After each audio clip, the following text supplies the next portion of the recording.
भाई विवाह कोई तमाशा है क्या? बोलो बोलो। विवाह क्या एक यज्ञ है, एक संस्कार है। 16 संस्कार में सबसे मुख्य संस्कार कौन सा है? विवाह ना। 16 संस्कार में सबसे प्रमुख है कि नहीं? क्योंकि इसके बाद सिर्फ दाह संस्कार ही बाकी रहता है, और दाह संस्कार में क्या किया कौन जानता है। लेकिन मुख्य जो संस्कार है ये विवाह संस्कार ही है। लेकिन आज आप सबका ध्यान विवाह संस्कार से हट गया है, केवल वाह वाह की तरफ हो गया है। क्यों? विवाह में 3 शब्द वी और वाह, और वी तो छूट गया और खाली वाह वाह वाह वाह में लगे। वाह वाही लूटने के लिए आप लाखों रुपया फेंक रहे हैं। हमको आश्चर्य तो तब हुआ जब एक विवाह में हम भी गए हुए थे कलकत्ता में। अब वहाँ एक वैदिक विलेज रिसोर्ट है, और जब हम आए तब पता चला उस रात्रि में 25 लाख की केवल शराब पी गए लोग। पहले नहीं पता चला। 25 लाख रुपए के शराब पिलवा दिया उस बंदे ने। सोचो खर्च कितना किया होगा। लोग उससे भी महान महान है, महापुरुषों की कमी नहीं है। यदि इन पैसों का सदुपयोग हो, विवाह में फोकस कहां देना चाहिए मैं आपको बताना चाहूंगा। पहली बात, विवाह क्या है? एक यज्ञ है कि नहीं? यज्ञ है। अग्नि का स्थापन होता है, कलश का स्थापन होता है, और विधि विधान पूर्वक हवन भी होता है। अग्नि देवता को साक्षी मान करके ही तो विवाह फेरे पड़ते हैं। भैया जब ये यज्ञ है तो यज्ञ कहां होना चाहिए? बोलिए, यज्ञ का परिसर कैसा होना चाहिए? क्या कभी होटल में यज्ञ होता है? बोलो जी, होटल में यज्ञ होता है? सुना आज तक कि किसी होटल में यज्ञ हो रहा है? जिस होटल में मांसाहार हो रहा हो, कितने बार हुआ होगा, आप लोग भले ना कराओ, लेकिन उस होटल में हुआ तो होगा। जिस होटल में शराब पी जा रही हो, क्या वहां देवता आएंगे? बोलो जरा। आप सब दिल्ली वासी बुद्धिमान हो, पढ़े लिखे हो, हमें आपसे उम्मीद है कि आप सही बोलेंगे। जिस होटल में, जिस परिसर में जीव हत्या हो रही हो, जिस परिसर में मदिरा का सेवन हो रहा हो, क्या उस परिसर में देवता पधारेंगे? और बिना देवता के पधारे यज्ञ होता है तो विवाह यज्ञ हुआ? क्या हुआ? खाली खाली वाह वाह। वाह का उल्टा क्या होता है? बोलो बोलो। हवा। ये सब कहां उड़ गया पैसा? हवा में सब काम हो गया आपका। जो असली काम था वो असली काम तो हुआ ही नहीं है आपका।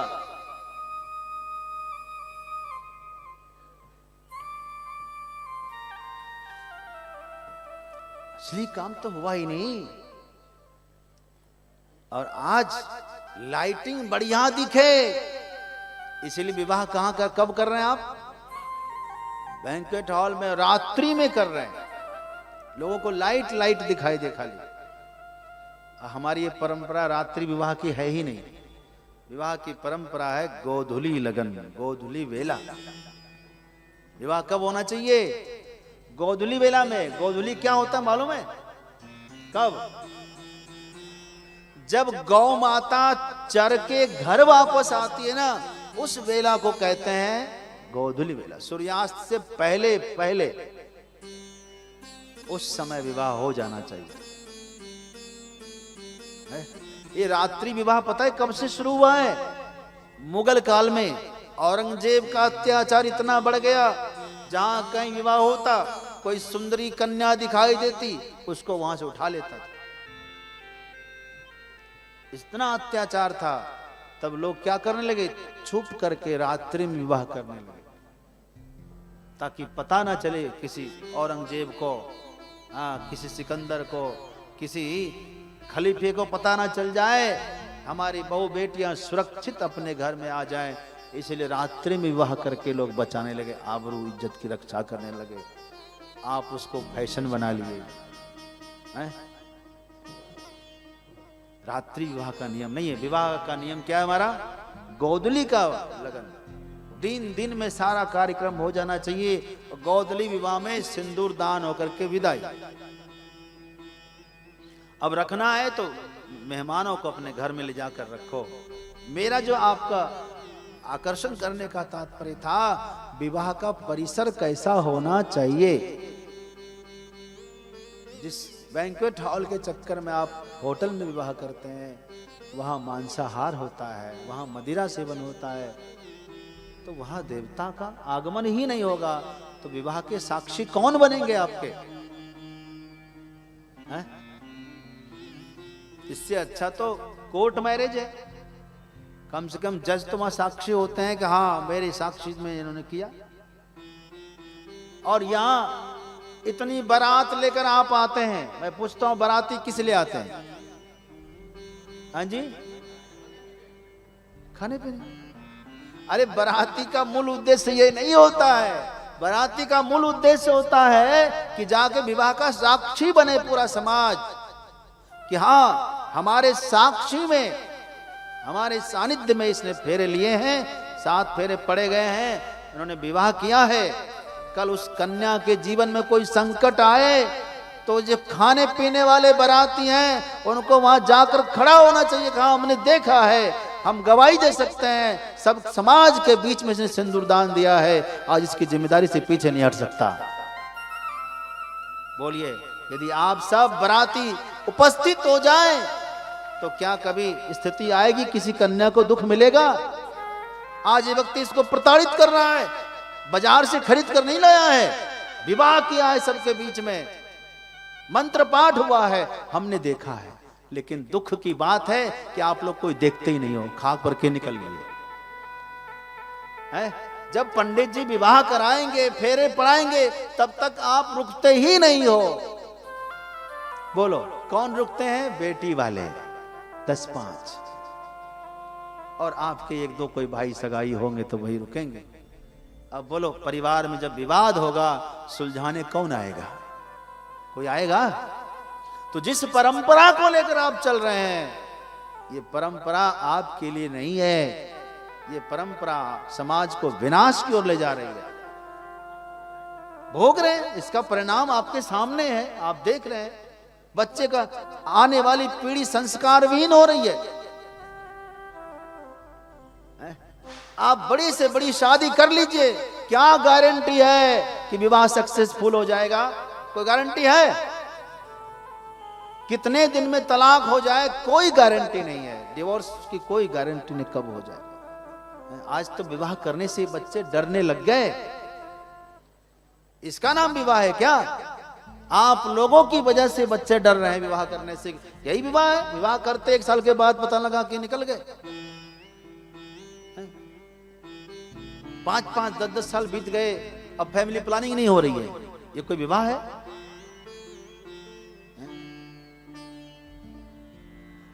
इसलिए विवाह की परंपरा बदलनी चाहिए। मैं आपसे कहना चाहूंगा, विवाह का परिसर होटल होना चाहिए या मंदिर होना चाहिए? बताओ।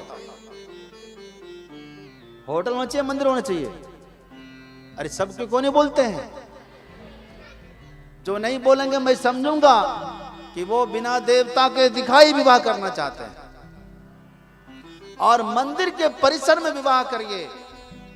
किसकी हिम्मत होगी मांसाहार खा ले? कह देना कोई शराब पी ले सनातन धर्म मंदिर में, कोई मांगेगा आपसे? हाँ, कॉमन प्लॉट किस लिए बना हुआ है बगल में? ये बगल में जहां एक कथा पंडाल है, यहां आने के लिए आपको कौन रोक रहा है? आप सब समाज यदि मांग करेंगे तो हर मंदिर के साथ एक कॉमन प्लॉट होना चाहिए, जहां हमारे हिंदू समाज की बहु बेटियों का विवाह हो सके।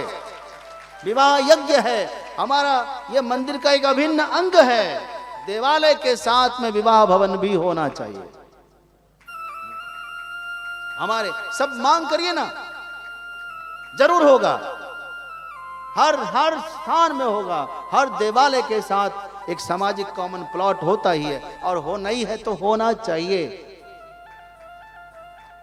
आप लोग होटल की इच्छा छोड़िए और नई परंपरा लाइए। होटल में बोतल खुलती है और मंदिर में मंत्र पाठ होता है। मंदिर में भगवान पहले से ही विराजते हैं, बुलाना नहीं पड़ेगा। भगवान के साक्ष्य में विवाह होगा और जो आने वाले बाराती आएंगे उनसे कहना कि भाई विवाह तक रुक सको तो पधारो, नहीं तो खाओ और जाओ, कोई बात नहीं। लेकिन विवाह तक रुकने वाले भी लोग इंतजाम करके आना। पहले से निश्चय करना कि विवाह तक कौन ठहरने वाले हैं। उसमें आप कार्ड में लिखवाना, कृपया अपने आने और जाने का समय निश्चित कर दें। विवाह तक बैठे रहे ऐसे कितने लोग आप चिन्हित कर लो। यदि आप ये कार्ड में आप मेंशन कर देंगे तो हमें लगता है आपकी संख्या बढ़ जाएगी, और ये होना चाहिए। इसीलिए लाखों खर्च होता है कि खाने वाला व्यक्ति कम से कम पलटेगा नहीं। मुंह खाता है, जिह्वा खाती है, आंखें लजाती है। जो व्यक्ति खा के जाता है व्यक्ति पलटेगा नहीं, बचे वक्त पर काम आएगा, इसीलिए खिलाया जाता है। खिलाना बुरा नहीं है। तरह तरह के वैरायटी आपने खिलाए। जूस, पता लगा जूस ही 20 प्रकार का है, फ्रूट 20 प्रकार का है, ओ क्या बोलते हैं नाश्ता है वो भी 20 प्रकार का है, स्नैक्स, हाई टी और क्या क्या व्यवस्था करते हैं। भोजन में व्यंजन ही व्यंजन है भाई, है? अपनी पूरी जिंदगी की गाढ़ी कमाई आप लगा देते हैं और खाने वाले खाए और सरक लिए, किसी काम के आए।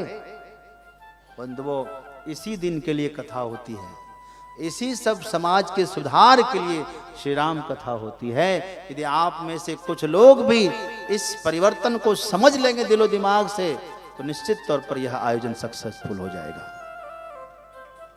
आप सबका योगदान सफल होगा इसमें। हमारे आयोजक वृंद जो सेवा कर रहे हैं, रात दिन परिश्रम कर रहे हैं, इनकी सेवा सफल हो जाएगी।